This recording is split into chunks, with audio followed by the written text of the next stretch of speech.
zay tokoa le napetraka hoe andeha ary tsy maintsy andeha any amin'izay toerana rehetra misy vola. Ny poche malagasy dia orinasa mamelo tena aloha zay ny tsara ho fantatsika mamelo tena ny poche malagasy amin'ny alalan'ny vola ampidiriny ihany no ahafahany mandoa ny karamanam-piasa, ahafahany vidy tomobile, ahafahany mandoa girama, ahafahany manao zavatra rehetra ampandrosoana ny orinasa. Noho izany dia tsy maintsy mandeha any amin'izay toerana izay misy vola zay zahay mba ahafahana mampandroso ny orinasa. Aizavy zay toerana misy vola zay moa zay ianao eran'i Madagasikara dia misy vola daholo fa anjaranay ato no mitily an'ilay toerana hoe ato ny tena misy vola kokoa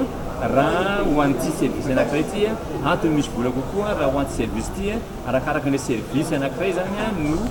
arakaraka ilay service le vokatra ho amidy zany no andehanana mba ahafahana mikaroka an'izay vola zay. Ohatra raha ohatra tsika zao resaka satria resaka service financier resantsika teo resaka hoe fandraharahana ara-bola dia mazava ho azy fa manome ohatra nareo fa izahay ato manana le service ataonao hoe EMV zay izy io fandefasam-bola électronique service de transfert d'argent électronique dia ataontsika hoe any amin'ilay toerana somary ambanimbanivohitra eny dia tena mandeha be tokoa io toerana io any amin'ilay toerana tsisy banky, any amin'ilay toerana tsy misy be mpandraharaha, be mpivarotra, be mpivarotrongy be fa tsy misy ahafahany olona manao an'ilay fandefasam-bola dia any amin'ireny toeran'ireny zany dia milaza aminareo fa tena misy vola tokoa any ary anjaranay poche no mandeha amin'izay toeran'izay. Hatreto mbola tsy misy fikasana hanangana banky aloha fa ny ataonay poche dia ny manatsara, ny manamafy ary matao zay mampivoatra n'le ino moa sy le asanay amin'ny resaka service épargne io compte épargne atao poche ohatra hoe tsinjolavitra. Ny tsinjolavitra hoe mahasolo ny asan'ny banky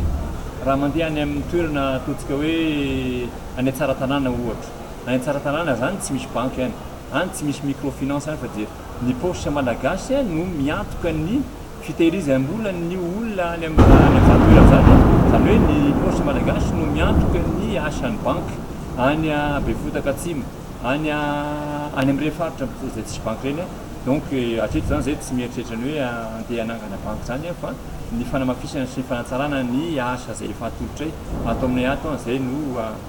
faindondra raha ny poche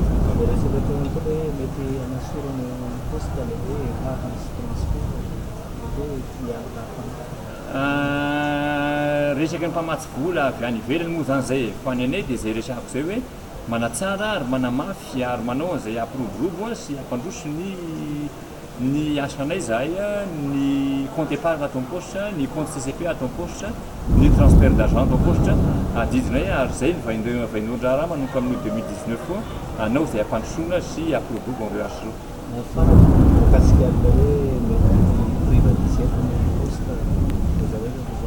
tsy misy resaka an'izay, tsy misy resaka privatisation zany atao poche hatreto aloha mbola tsy misy resaka an'izany na avy any amin'ny ministère na avy ato aminay ato amin'ny direction générale na avy any amin'ny conseil d'administration tsy miresaka privatisation zany mihitsy atao poche ato fa resaka hoe mba mandeha eny angamba zany zay ny fanatsarana ny asa no ataonay fa tsy privatisation akory. Ny mpamatsy vola ke mijery an'izay ahatsara sy ampatanjaka an'ilay orinasa tsy teriteriny anazy fa hoe miara mijery aminay izy miara mikaondo aminay hoe ahoana ny fomba ahafahana manatsara sy mampatanjaka an'ilay orinasa ary mitovy fomba fijery aminay izy hoe ny politika ny ato amin'ny direction générale ny poche dia le hoe ahoana ny fomba atao ampatanjaka ny poche apiroborobo ny poche ka raha ohatra hoe misy torohevitra sy